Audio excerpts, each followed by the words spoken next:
என்னப்பா பண்ணுறீங்க? ரசப்பொடி தயாரிக்கிறோம்மா. தேவையான பொருள்: சீரகம் 50 கிராம், மிளகு 50 கிராம், கடலைப்பருப்பு 50 கிராம், கொத்தமல்லி ஒரு 25 கிராம், மிளகாய் ஒரு 6, கருவேப்பிலை தேவையான அளவு. முதல்ல கடலைப்பருப்பு அதிகமாக வறுக்கக்கூடாது, மிதமான சூடு.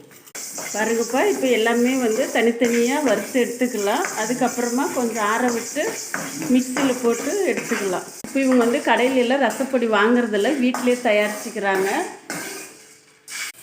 இது வந்து இப்போ பொடி பண்ணிக்கிறாங்கப்பா. ரசப்பொடி வறுத்து வச்சது ஆறிடுச்சு.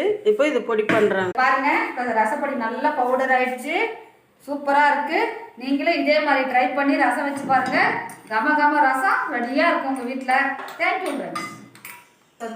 கலையம்மா சமையலுக்கு லைக் பண்ணுங்கள், ஷேர் பண்ணுங்கள், சப்ஸ்கிரைப் பண்ணுங்கள்.